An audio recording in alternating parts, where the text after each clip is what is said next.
Hello la team RKT, j'espère que vous allez bien. On se retrouve pour ce premier chapitre de Géopo. Je vais vous expliquer tous les chapitres de géopolitique du semestre qui sont parfois un peu compliqués, mais vous inquiétez pas, je vais tout faire pour rendre ça accessible à tout le monde.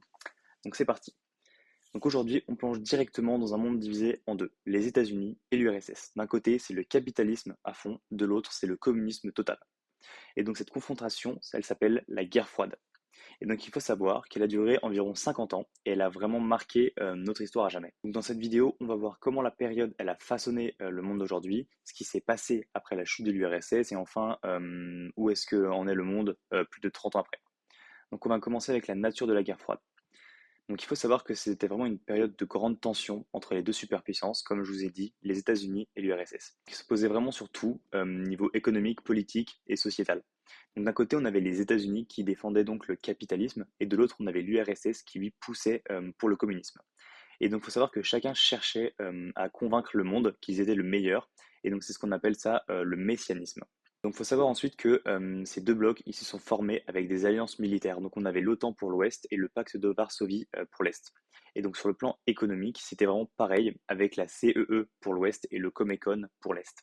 Donc, la guerre froide, elle a vu des périodes de grande tension et de crise, comme par exemple le blocus de Berlin en 1948. On avait aussi la crise des missiles de Cuba en 1962, où on a failli avoir une guerre nucléaire. Et donc on a failli avoir une guerre nucléaire car l'URSS elle a posé des missiles nucléaires à quelques kilomètres de la frontière américaine.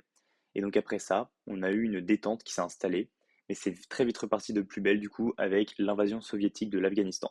Puis enfin Gorbatchev arrive et là c'est là que ça marque le début de la fin avec son désengagement. Et donc pendant cette période, les deux superpuissances, elles ont évité de s'affronter directement, mais ça c'était grâce à la dissuasion nucléaire. Mais donc faut quand même se dire que il y a eu des conflits indirects qui ont eu lieu, où donc chaque superpuissance soutenait une des deux factions, comme par exemple la guerre de Corée, du Vietnam ou enfin en Angola. Donc maintenant on va voir la chute du communisme et de l'URSS. Donc au pouvoir en 1985, on avait Gorbatchev qui a lancé donc des réformes pour renforcer l'URSS, dont par exemple Perestroïka et Glasnost. Et donc ça, c'était vraiment quelque chose qui était là pour restructurer l'économie et rendre le gouvernement plus transparent. Mais ça, du coup, ça a vraiment tout déstabilisé. Les pays de l'Est, ils ont commencé donc à se libérer en 1989, et donc enfin le mur de Berlin est tombé. Et donc ça, c'est vraiment la fin de la division Est-Ouest. Ensuite, en 1991, on a l'URSS qui se dissout en 15 républiques qui deviennent donc indépendantes. Et ça, c'est quelque chose qui a vraiment redessiné la carte de l'Eurasie. Et donc, Gorbatchev, lui, qui voulait donc réformer l'URSS, il voit finalement son empire se disloquer totalement. Et donc, c'est là qu'on voit que la Russie reprend la place de l'URSS au Conseil de sécurité de l'ONU. Donc maintenant, on va voir l'amorce d'un nouvel ordre mondial. Donc, avec la fin de la guerre froide, on avait donc plein d'espoir. On avait Francis Fukuyama qui disait dans son essai La fin de l'histoire et le dernier homme que donc la démocratie libérale et le capitalisme avaient gagné. Et donc, on avait George Washington Bush qui donc voyait une opportunité de créer un monde plus pacifique.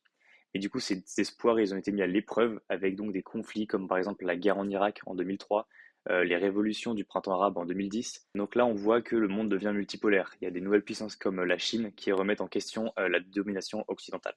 Donc maintenant, on va voir plus de 30 ans après. Donc plus de 30 ans après, on voit que le nouvel ordre mondial, il est plus compliqué que prévu.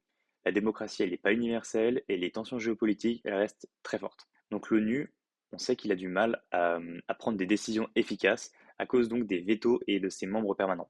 Et on sait aussi que les dépenses militaires, elles explosent, et c'est vraiment quelque chose qui montre que les tensions internationales, elles sont toujours là. Donc voilà, la fin de la guerre froide, elle a cité de gros espoirs, mais les défis sont encore là. Du coup, le chapitre est fini. J'espère que je vous ai bien aidé. Si vous avez des questions, n'hésitez pas à me DM. Je vous réponds Messenger, Instagram, tout ce qui vous passe par la tête. Et du coup, après, il va y avoir plusieurs autres vidéos pour chaque chapitre, toujours dans le Drive. Donc n'hésitez pas à me poser des questions. Je suis disponible. Bisous la team.